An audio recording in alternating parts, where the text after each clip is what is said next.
Tahukah kamu, layanan pos sudah ada ribuan tahun lalu.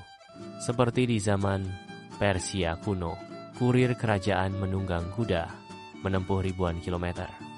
Ini adalah kisah sejarah layanan pos dan kurir. Waktu muda, aku bekerja di kantor pos kecil di ujung kota. Setiap pagi, aku bawa karung surat, naik sepeda tua, keliling dari gang ke gang. Bukan sekadar kerja, tapi misi.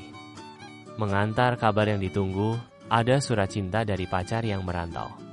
Ada kabar hasil ujian. Ada juga surat dari anak yang baru bisa menulis.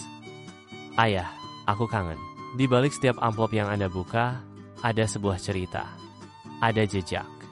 Ada sejarah yang berjalan dengan langkah kaki kurir dari zaman kuno hingga saat ini. Bayangkan dunia tanpa peta, tanpa jalan aspal, dan tentu saja tanpa ponsel. Kehidupan para utusan di masa damai dan perang. Di saat tidak ada sinyal, hanya pasir dan keringat.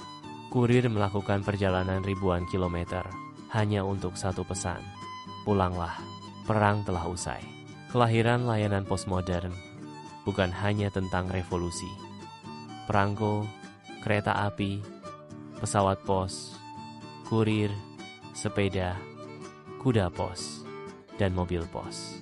Bayangkan jika seorang penduduk desa terpencil yang menunggu kabar tentang anak mereka di kota, yang tidak mengetahui kabar anaknya jika tidak ada layanan pos. Kini pos sudah berkembang dan sudah banyak bermunculan layanan-layanan terbaru.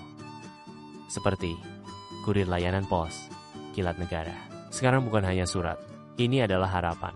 Obat-obatan, dokumen penting, paket ulang tahun, semuanya dibawa oleh kurir dengan kecepatan yang dulu hanya diimpikan.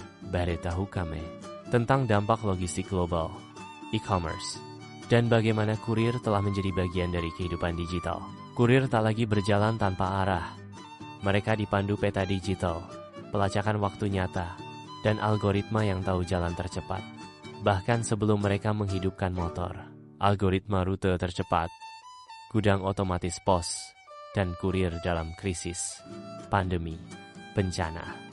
Mereka tidak lagi membawa surat cinta, tetapi harapan atau hidup. Mereka bahkan mampu membawa masker, vitamin, dan oksigen ketika dunia dikunci. Dari gulungan sutra di pelana kuda, hingga notifikasi paket telah diterima di layar ponsel, esensinya tetap sama. Manusia ingin terhubung.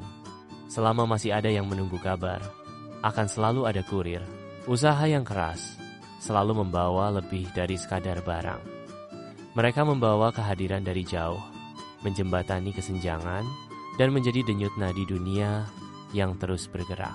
Dulu mereka menempuh ribuan kilometer di jalan berbatu. Hari ini, mereka mengantar paket dengan bantuan GPS dan aplikasi. Tapi satu hal tetap sama, yang dikirim bukan sekadar barang atau surat. Selama masih ada yang menunggu kiriman, akan selalu ada yang bersedia mengantarkannya. Mereka adalah infrastruktur emosi, solidaritas, dan kemanusiaan. Bukti bahwa manusia, sejak dulu hingga kini, selalu ingin terhubung. Kurir dan tukang pos bukan hanya pengantar barang. Mereka hadir di setiap jarak yang ingin dijembatani, di setiap kabar yang dinanti.